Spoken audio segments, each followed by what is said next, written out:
Assalamualaikum warahmatullahi wabarakatuh. Perkenalkan, nama saya Dahniar Duyanti, Prodi Akuntansi, Fakultas Ekonomi dan Bisnis. Di sini saya akan mempresentasikan hasil laporan kerja praktek saya yang berjudul Persediaan Barang Dagang pada H&M Store Cirebon. Langsung saja ke bab 1, ada latar belakang sebagai berikut. Pada perusahaan retail, persediaan merupakan aktiva lancar yang paling besar nilainya. Penjualan akan menurun jika barang tidak tersedia dalam bentuk jenis, mutu, dan jumlah yang diinginkan pelanggan. Prosedur pembelian yang tidak efisien atau upaya penjualan yang tidak memadai dapat membebani suatu perusahaan dengan persediaan yang berlebihan dan tidak dijual.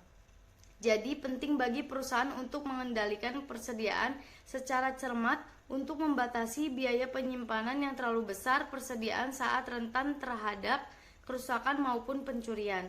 Pengendalian internal juga bertujuan untuk melindungi harta perusahaan dan juga agar informasi mengenai persediaan lebih dapat dipercaya.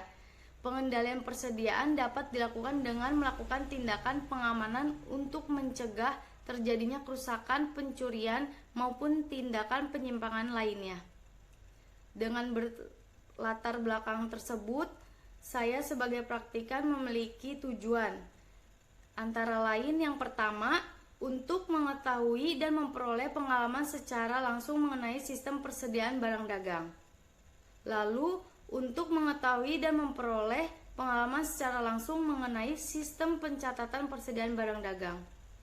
Yang terakhir, untuk mengetahui dan memperoleh pengalaman secara langsung mengenai hambatan dan upaya yang dihadapi pada sistem persediaan barang dagang. Selanjutnya di bab 2, gambaran umum perusahaan. Di sini saya akan menjelaskan sejarah perusahaan. H&M adalah sebuah perusahaan internasional dengan karyawan-karyawan yang datang dari beberapa negara dan budaya. Cara bekerja kita selalu berdasarkan nilai-nilai prinsip yang sama, memberikan kekuatan yang luar biasa, membuat H&M sebagai lingkungan bekerja yang berbeda dan menyenangkan. Faktor utama dalam kesuksesan H&M adalah di samping dengan produksi barang-barang yang kami lakukan sendiri, kita melakukan strategi bisnis agar kita dapat mengontrol biaya dan kualitas secara langsung. Penemu brand H&M ini adalah Erling Persson. Beliau lahir di tahun 1917 dan wafat di tahun 2002. Pada tahun 1947, toko pertama yang dibangun beliau di kota Västerås di negara Swedia, awal mulanya Hennes, yang artinya she or her, dia dalam bentuk feminim. Lalu di tahun 1960, beliau buka toko lagi yang diberi nama Maurits Feedforce, atau menjual pakaian berburu dan alat pancing. Pada tahun 1968, launchinglah toko H&M yang singkatan dari Hennes and Mauritz. Dan di tahun 2021, ada perubahan CEO H&M Group, yaitu dikendalikan oleh Karl-Johan Persson dan Helena Hermansson. Beliau adalah anak dari Bapak Erling Persson dan sampai saat ini tahun 2022 tercatat dikelola oleh beliau ada 4.492 jumlah toko yang ada di dunia, sudah meluas di 73 negara dan memiliki kurang lebih 177.000 karyawan dan memiliki 47 online store. Selanjutnya ada profil perusahaan. Nama perusahaan H&M Store Cirebon, tanggal berdirinya di tanggal 3 Mei 2019, alamat Jalan Dr. Cipto Mangkusumo, nomor 26, Pekiringan, Kecamatan Kesambi, Kota Cirebon. Jenis perusahaan retail, jumlah pegawai 44 karyawan, alamat email di karir@hindo.co.id.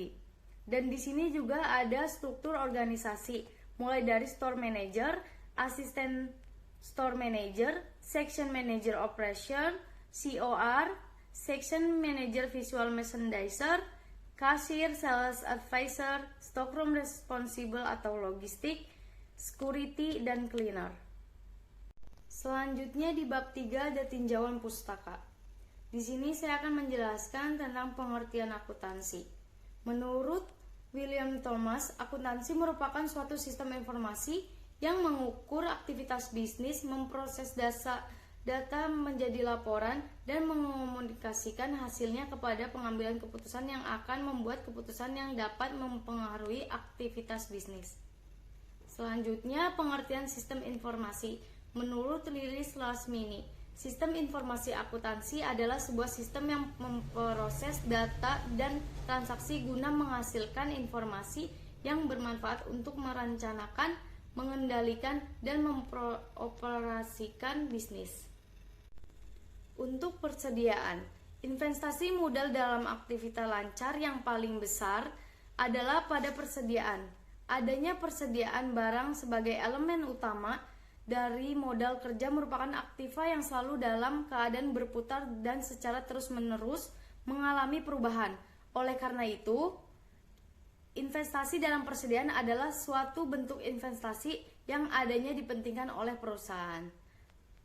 Menurut R. Agus Sartono, persediaan pada umumnya merupakan salah satu jenis aktiva lancar yang jumlahnya cukup besar dalam suatu perusahaan. Hal ini dipahami karena persediaan merupakan faktor penting dalam menentukan kelancaran operasi perusahaan. Jadi, adanya persediaan yang cukup melayani permintaan langganan atau untuk keperluan produksi merupakan faktor dominan untuk mempertahankan kontinuitas atau kesinambungan usaha perusahaan. Selanjutnya, ada tujuan persediaan menurut Sukrismo Agus adalah untuk meyakinkan bahwa yang pertama untuk memeriksa apakah terdapat internal kontrol yang cukup baik atas persediaan, lalu untuk memeriksa apakah persediaan yang tercantum di neraca betul-betul ada dimiliki oleh perusahaan pada tanggal neraca. Selanjutnya, untuk memeriksa apakah metode penilaian persediaan atau valuation sesuai dengan standar akuntansi keuangan di Indonesia. Lalu, untuk memeriksa apakah sistem pencatatan persediaan sesuai dengan standar keuangan di Indonesia.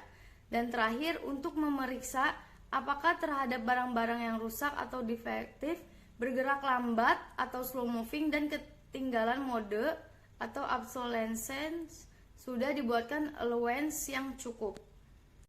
Menurut Handoko, jenis-jenis persediaan akan berbeda dengan bidang atau kegiatan normal usaha perusahaan tersebut. Penggolongan persediaan secara garis besar yaitu menurut jenisnya dibedakan menjadi: yang pertama, persediaan barang mentah; yang kedua, persediaan komponen rakitan; yang ketiga, persediaan bahan pembantu atau penolong; yang keempat, persediaan barang dalam proses persediaan barang jadi. Lalu ada prosedur persediaan menurut Jahira Accounting.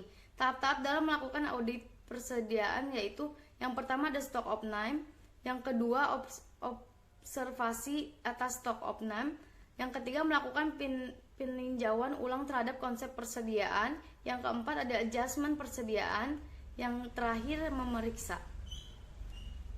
Selanjutnya, masalah kepemilikan persediaan menurut Rosiana. Ketetapan pengakuan kepemilikan persediaan barang yang sangat berpengaruh terhadap rehabilitas hasil dari proses akuntansi.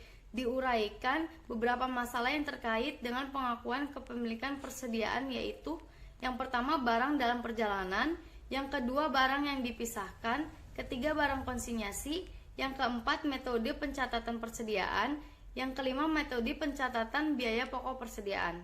Lalu selanjutnya, dokumen yang diperlukan dalam persediaan. Salah satu dalam proses stock of name menurut Manruf untuk melakukan stock of name dengan baik yaitu: 1.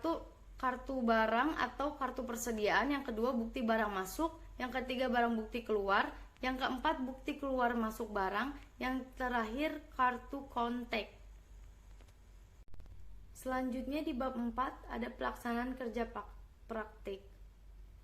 Yang pertama, kedudukan dan koordinasi. Posisi yang diduduki di Departemen Henes, lebih tepatnya yang bertugas bertanggung jawab delivery rutin dan stock of name di stockroom H&M Store CSB Mall, Cirebon. Selanjutnya ada tugas utama. Di pertama ada delivery rutin, yang kedua di stock of name. Tugas pembantunya ada di stockroom responsible. Selanjutnya saya akan menjelaskan permasalahan dan solusi. Permasalahan yang pertama, tidak memiliki kartu persediaan. Yang kedua, banyak ditemukannya barang defektif. Yang ketiga, kesulitan dalam menentukan besar jumlah persediaan.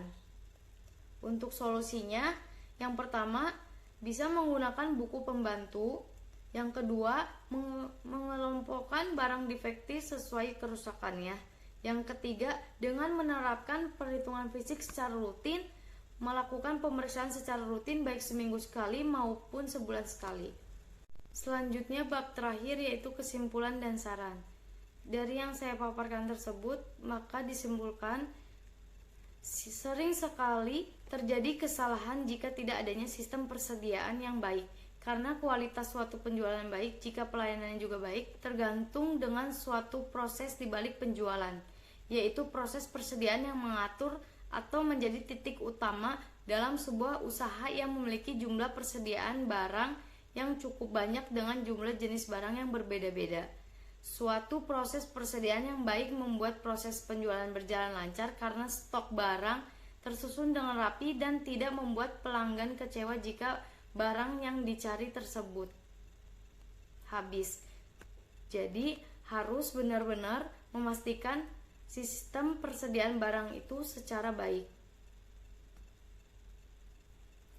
Sarannya yaitu hal yang perlu dilakukan dalam proses persediaan barang agar terlaksana dengan baik, yaitu 1. Harus terdapat adanya buku pembantu persediaan. Yang kedua, melakukan proses unpacking lebih cepat walaupun mengirimkan melalui ekspedisi agar barang yang kurang atau defect dapat lebih cepat diketahui.